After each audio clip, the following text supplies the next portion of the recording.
In this video, I'll be taking you through the different ways you can search and filter in LocDirect, so using Quick Search, a Find Strings tab, and the column filter. LocDirect features advanced search and filter functionality, so to show you a bit of this, we'll open up our demo project here, open up the text module, and then down here we have our strings folder, and this contains all our strings.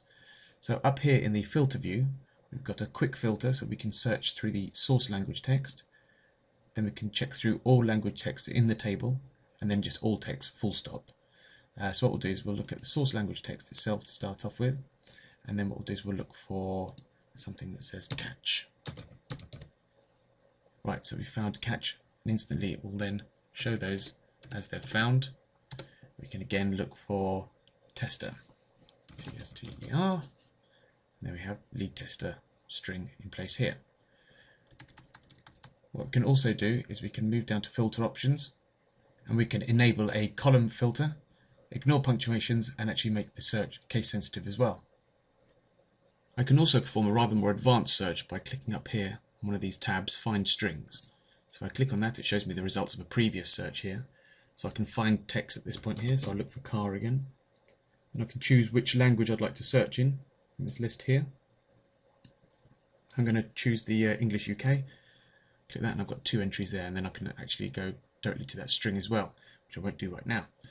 Then I can then say, well, actually I'm not entirely sure what the word was, but I know that it ended in an L. So then I'll do a find there, and then we've got cancel, manual, normal and time trial, for instance. Or I can then say, well, I think it began with an L, and then do a find that, and then I've got a number here.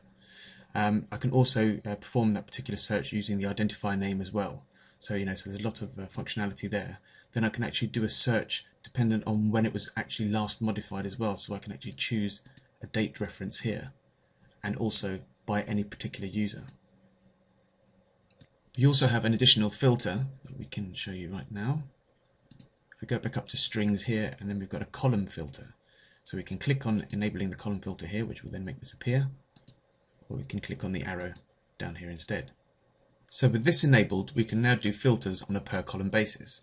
So what we can do is we can look at Spanish strings that require translation. So you'll see here there are a number of these cells that require filling in.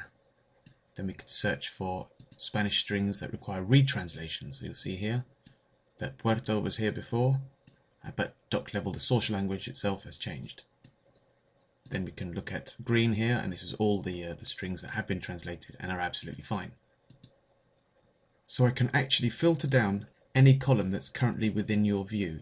So I could even have a look at maximum character restrictions. So I could look for any that contain 12, for instance. There we go. I can then clear that particular search, open it up again, and then I can do a search for source language text if I wish. So RE. And then we see that all of these are RE, and then I can then check whether or not it has DLC, and then these particular 5 strings are then presented to me.